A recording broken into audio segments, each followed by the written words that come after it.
वो उसके लिए खाना बनाती है, घर साफ करती है, को पेरेंटिंग करती है, फाइनेंसिस में भी साथ देती है, एंड सबसे बड़ी बात लॉयल है वो बंदी। सारी चीज़ें जो भी एक लड़के को चाहिए होती है वैसी उसकी वाइफ होती है। लेकिन फिर भी जब सेक्स की बारी आती है, जब इंटीमेसी की बारी आती है, तब वो अपना पैंट उतारता है, 2 मिनट तक करता है एंड बस ठीक है, फिर ख़त्म। और उसको बोलता है बाथरूम में जाके रब कर लेना अगर ना हुआ हो तो, बाकी I don't give a dam shit. तो अगर तुम्हें लगता है ये कहानी सेक्स के बारे में है तो तुम गलत हो। ये कहानी है इमोशनल स्टारवेशन के बारे में, कि कैसे एक बंदे के पास एक अच्छी बंदी होने के बावजूद भी वो उसकी लेजीनेस की वजह से बहुत सारी दिक्कत में फंस सकता है। एंड ये पूरी कहानी सारे मैन के लिए है, तुम्हें सीखने के लिए कि इमोशनल इंटीमेसी रियली में कितनी ज़्यादा इंपॉर्टेंस होल्ड करती है एक रिलेशनशिप में, एक लॉन्ग टर्म रिलेशनशिप में। एंड लड़की क्या फील करती है जब उसे वो चीज़ नहीं मिलती, तब उसकी क्या मानसिक स्थिति होती है, ये हम देखेंगे इसकी कहानी से। ये कहानी रेडिट की है, जो उस बंदी ने लिखी है। उसके 5 साल का रिलेशनशिप है, उसका एक 3 साल का बच्चा है। सो चलिए कहानी स्टार्ट करते हैं। I will start off with saying our marriage is great. We have been married for 5 years. Now I am 25 and he is 27. We have a 3-year-old. We both contribute equally with parenting, finances, and housework. But I am so unsatisfied with our sex life. देखो इसको थोड़ा decode करें ना, तो जैसे ही लड़की ने बोला कि अवर मैरिज इज ग्रेट, यही प्रॉब्लम है। लड़की पता है पहले से ही उसको पेरेंटिंग ही ऐसी मिली होती है कि ग्रेट का मतलब क्या है, सर्वाइवल। मैं इस रिलेशनशिप में सर्वाइवल ही मैटर करता है और कुछ मैटर करता ही नहीं है। घर में वो सारी चीजें कर रही है, को पेरेंटिंग कर रही है, बच्चे को संभाल रही है, फाइनेंसिस में हेल्प कर रही है, और क्या चाहिए, क्या चाहिए और। लेकिन फिर भी इशू क्रिएट हो रहा है उसकी लाइफ में। I have tried to communicate to him many times about this, especially just after we got married and he suddenly wasn't as interested in sex anymore. We went from being intimate almost every day before marriage to not having sex for a week after the wedding. It went from once a week to once a month after I had our child by his decision, and I got even more frustrated. But the thing is, anytime I try to communicate anything about sex to him, he completely shuts down the conversation. I just got used to it, telling myself, I am being too lustful anyway. But now my husband doesn't put much energy into sex anymore. ये really में पता है, ये सारी चीज़ एक problem है। Communicate वो बंदी सामने से कर रही है, वो बंदी सामने से एफर्ट डाल रही है, वो बंदी बोल रही है कि मुझे नहीं खुशी मिल रही इसमें। शादी से पहले रोज करते थे, शादी के बाद पता नहीं ऐसा तो क्या शिफ्ट हो गया, इंटरेस्ट लेवल खत्म हो गया बंदे का। अब वो हफ्ते में एक बार आ गया, थोड़ा टाइम बीतता है महीने में एक बार। सो ऑब्वियसली वो क्रेव कर रही है ना। एंड ऐसा नहीं है कि वो सिर्फ सेक्स क्रेव कर रही है, उसे एक कनेक्शन चाहिए। वो बार बार तुम्हें बोल रही है, वो कनेक्शन के लिए बोल रही है, सिर्फ सेक्स ही नहीं है मेन। तुम्हें समझना पड़ेगा कि लड़की के लिए सेक्स सिर्फ फिजिकल नहीं होता, उसके लिए इमोशनल कनेक्शन भी होता है। एंड जब तुम उसे उसके साथ कर रहे हो एंड बस ऐसे ही खत्म कर देते हो, ऐसे ही नहीं करते, तो उसे ऐसा फील होता है कि इमोशनली तुम उसको डिजायर नहीं फील कर रहे, उसके लिए तुम्हारे लिए उसके अब कोई भी वैल्यू नहीं है, कोई भी इंपॉर्टेंस नहीं है। एंड इसीलिए उसके लिए इमोशनल कनेक्शन के लिए वो इतना ज्यादा क्रेव कर रही है कि बार बार तुम्हें बोल रही है। लेकिन फिर भी इसमें पता है क्या दिक्कत क्या है, तुम्हें क्या लगता है? मेन प्रॉब्लम लेजीनेस है, कि बंदा एफर्ट ही नहीं डालना चाहता। उसे पता है कि उसकी शादी हो गई है अब इस लड़की के साथ, अब कुछ नहीं होने वाला, वो डिवोर्स नहीं लेने वाली। टिपिकल लड़की है ना, टिपिकल इंडियन लड़की सफर करेगी उसके साथ, वो चाहे जैसे रखे, सारी चीजों में हेल्प कर रही है, सारी चीजों में, फाइनेंसेस भी, घर बाहर जाके काम भी कर रही है ताकि घर पे पैसे आ सके।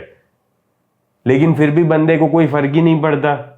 बंदा सोच रहा है मैं एफर्ट डालूं या ना डालूं, क्या फर्क पड़ता है, वो मेरे साथ ही रहने वाली है, तो क्यों मैं करूं इतना, मुझे नहीं मूड यार, नहीं करना मुझे, रोज रोज उसी के साथ कर रहा हूं, मेरा इंटरेस्ट है ही नहीं, या तो फिर मेरे जॉब में या तो फिर बिजनेस में इतना स्ट्रेस है कि मुझे नहीं करना, कुछ भी रीजन हो सकता है। लेकिन कम्युनिकेट तो करता है इस लड़की के साथ, इस बंदी के साथ, इतने 5 साल का रिलेशनशिप है, फिर भी उसका इतना हक नहीं है क्या कि वो सुने कि क्या दिक्कत है, क्यों नहीं करना चाहते आखिरकार, उसे पता तो चले, फिर उस हिसाब से प्रॉब्लम सॉल्व कर सकते हो।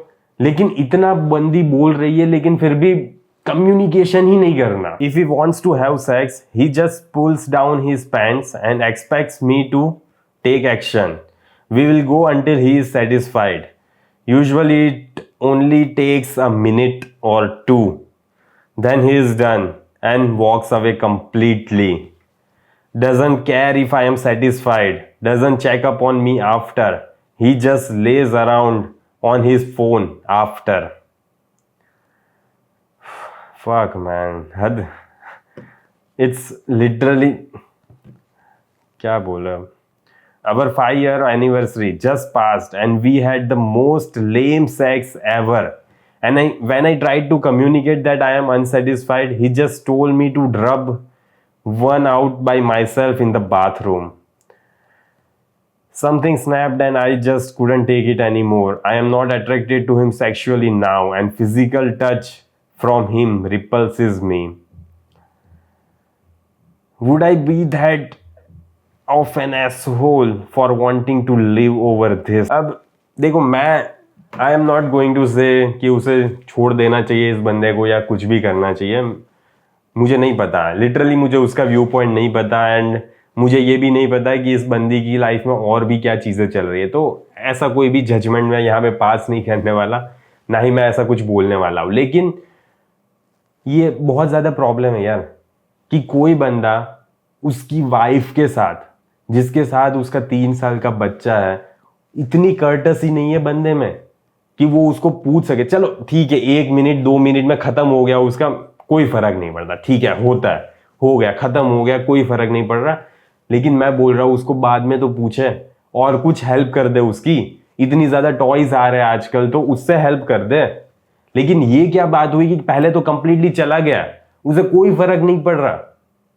तुम्हें पता है, तुम सेक्स के बाद है ना, तुम्हारा अगर हो भी जाए ना, उसका ना भी हो जाए ना, एंड तुम्हें लग रहा है कि उसका हो गया है, तो भी एक बार पूछना पड़ता है, क्योंकि लड़की का थोड़ा कॉम्प्लेक्स है यार, तुम्हें मे बी वो फेक कर रही है, मे बी वो तुम्हें सही से नहीं बता रही, या मे बी वो छुपा रही है, तो बेटर है कि उससे पूछो कि तुम्हारा हुआ कि नहीं। अगर नहीं हुआ तो फिर उस हिसाब से स्टेप लो, उसे क्या करना है, ठीक है वैसे दो, ओरल दो, कुछ करो, कुछ तो करो, पर एक कर्टसी, एक डिसेंसी तो होनी चाहिए ना कि पूछे। मैरिज है, सब कुछ है, बच्चा है, घर में हेल्प कर रही है, लेकिन फिर भी कोई फर्क नहीं पड़ता, पूछेगा भी नहीं कि तू लाइफ में हैप्पी है या नहीं। लाइफ में तो छोड़ो, बेड में इतनी ज्यादा प्राइवेट चीज है ये, और वहां पे भी कोई, वो बंदी के पास और कोई भी नहीं है जिसके पास वो ये सवाल कर सके, जिसका जवाब वो देगी या कोई देगा, ऐसा कोई भी नहीं है। इसको ऑलरेडी हमने इतना ज्यादा प्राइवेट बना दिया है, अब प्राइवेट में सिर्फ 2 ही बंदे आ रहे हैं, एक तो वो एंड उसका हस्बैंड। अब उसके हस्बैंड को नहीं बताएगी या हस्बैंड ही इतनी केयर नहीं करेगा तो कौन करेगा, किससे बात करेगी वो, किसे बताएगी उसकी प्रॉब्लम्स। एंड ये क्या बात हुई यार, बाथरूम में रब कर लेना, हद है। मतलब पीक होती है ना, पीक, वो कंप्लीटली पीक की वाट लगा दी। कोई बंदा इतना कैसे गिर सकता है कि एक तो पूछा नहीं, और पूछा तो ठीक है अगर तुम्हारा नहीं हुआ तो कर लेना, एंड वो भी तब जब उस बंदी ने बताया, उसके बाद उसने तो पूछा भी नहीं, लेकिन वो बता रही है तो ठीक है कर लेना, मुझे कोई फर्क नहीं पड़ता, तुम्हारा हो ना हो, मेरा हो गया, and I am not that interested in your life, in your physical intimacy. तुम्हें पता है ये कितना ज्यादा यूज्ड फील करवाता है उस लड़की को, अपनी वाइफ को। वो ये सोचती है कि मैं एक प्रोडक्ट हूं, वो एज अ पर्सन की तरह फील ही नहीं करती। फिजिकल कनेक्शन ना ही एस्टेब्लिश हुआ है, तुमने बस उसमें डाला, किया, खत्म, चले गए, अपना काम निपटा और निकल गए। यूज एंड थ्रो वाली चीज कर दी तुमने। कुछ चीज होती है फोर प्ले, सेक्स, फिर आफ्टर प्ले। तुम्हारा जब हो जाए ना, तब तुम्हें उस बंदी के बाजू में लेटे रहना है, टच करो उसे, फील करो उसे, ये सारी चीजें। मुझे पता है कि तुम्हारा मूड नहीं हो रहा है, तुम्हें दूर जाना है, तुम्हें पसंद भी नहीं है कोई तुम्हें टच कर रहा है वो, लेकिन उसे तो फर्क पड़ रहा है ना, उसे तो चाहिए, वो ज्यादा क्रेव कर रही है उस टाइम में। और उस टाइम पे तुम उठ के चले जाओगे या तो फिर अपने फोन में लग जाओगे, तो क्या होगा? क्या सोचेगी वो बंदी अपने बारे में? पता है, इतना ज्यादा डिस्गस्टेड फील करती है ना वो लड़की ऐसी सिचुएशन में कि क्या हो रहा है, कौन हूं मैं, मेरी कोई वैल्यू है भी या नहीं, ये पर्सन मुझे कुछ समझता भी है या नहीं। इतनी ज्यादा खराब फीलिंग आती है उस बंदी को, कंप्लीटली डस्टबिन जैसा फील होता है। एंड तुम भी कहीं पे भी डाल दो एंड खत्म करो, हमारा काम खत्म हो गया तो ठीक है, निकलो भैया, हमें कोई इंटरेस्ट नहीं है उसकी लाइफ में। तो शादी क्यों करते हो? रिलेशनशिप बढ़ाते ही क्यों है? बच्चा पैदा कर दिया, ये सारी चीजें ना बहुत ज्यादा हद है। एंड वो बंदी अगर डिवोर्स मांग भी रही है ना, तो भी कुछ गलत नहीं है। वो बंदा केयर कर भी रहा है, रियली में केयर कर रहा है। And I don't think she is an asshole for asking for a divorce और if she wants to leave the marriage. I really don't think that she is being an asshole. Why? उसकी कोई needs ही नहीं है क्या? उसको तुम completely इतना useless feel करवा रहे हो, इतनी ज्यादा वो तुम्हारी हेल्प कर रही है तुम्हारी रिलेशनशिप में, तुम्हारे घर में, और फिर भी तुम उसका एज अ प्रोडक्ट की तरह ट्रीट कर रहे हो, एज अ कचरा की तरह ट्रीट कर रहे हो। तो कोई भी तुम्हें छोड़ना चाहेगा यार? क्यों रहेगा कोई तुम्हारे साथ? ऐसे पर्सन के साथ कौन रहेगा जिसको फर्क ही नहीं पड़ रहा, जिसमें एम्पैथी नाम की कोई चीज ही नहीं है उसके लिए, जिसके साथ उसने शादी की है उसके लिए एम्पैथी नहीं है। बाहर वालों को लिए तो छोड़ दो, वैंचोत की हो या ना हो, खुद अपनी बीवी के लिए एम्पैथी नहीं है, पूछ नहीं सकता उससे कुछ। वो बंदी खुद से एफर्ट डाल रही है, सामने से पूछ रही है मुझे प्रॉब्लम है, मुझे बात करनी है, फिर भी कंप्लीटली शट डाउन, बात ही नहीं करनी उससे। इसका क्या मतलब निकल है? अगर वो बंदा बात ही नहीं करना चाहता उसका हस्बैंड, तो क्या क्या हम सोचे कि रियली में उसे कोई फर्क ही नहीं पड़ता? यही हुआ ना, जब तुम्हें किसी चीज से प्रॉब्लम हो और तुम अपने पार्टनर को बताओगे एंड वो सुन ही नहीं रहा तुम्हारी, तो इस पूरी सिचुएशन से क्या आउटकम निकलता है? कि वो तुम्हारी केयर ही नहीं करता, यही आउटकम निकलता है ना, कि उसे कोई फर्क नहीं पड़ता। तो ऐसे पर्सन के साथ कौन रहना चाहेगा जिसे कोई फर्क ही नहीं पड़ता? मेरा एक मैसेज है उस हस्बैंड को, अगर तुम रियली में ये वीडियो देख रहे हो, मे बी बाई चांस अगर तुम देख रहे हो, तो अगर अभी भी वो बात करना चाहती है ना, तो अभी भी एक उम्मीद है, अभी भी एक होप है कि वो तुम्हें एक्सेप्ट कर लेगी। अगर तुम ये सारी चीजों को चेंज करोगे, तो उसमें थोड़ा इंटरेस्ट दिखाओगे, तो अभी भी वो तुमसे आगे रिलेशनशिप में कंटिन्यू करने के लिए मान जाएगी, क्योंकि अभी भी वो एफर्ट्स डाल रही है। लेकिन जब उसने बात करना बंद कर दिया, तब वो ऑलरेडी दरवाजे से बाहर निकल गई है। तो अभी भी तुम्हारे पास चांस है, बात कर सकते हो तो कर लो, कम्युनिकेट कर लो, वरना आई डोंट थिंक कि वो रुकने वाली है। एंड जो भी वीडियो दूसरे लोग देख रहे हैं भाई लोग, तो उसके लिए एक मैसेज है, अगर तुम भी अपने आप को ऐसी सिचुएशन में पा रहे हो, तो बेटर है कि थोड़ा ध्यान रखो, ठीक है? वापस अटेंशन देना स्टार्ट करो उस बंदी को, इमोशनल कनेक्शन बिल्ड करो, रिस्पेक्ट दो थोड़ी, ठीक है? वो डिजर्व करती है यार, तुम्हारी वाइफ है, तुम्हारी पार्टनर है, रिस्पेक्ट डिजर्व करती है ना वो, तुम्हारे साथ रिलेशनशिप में आई है तो ये सारी चीजें दो उसे। अगर नहीं दोगे तो प्रॉब्लम्स आने ही वाले हैं। एक्स्ट्रा मैरिटल अफेयर्स इसलिए भी होते हैं क्योंकि उसका हस्बैंड ऐसा होता है जिसको कोई फर्क ही नहीं पड़ता। तो बेटर है कि तुम ये सारी चीजों का ध्यान रखना।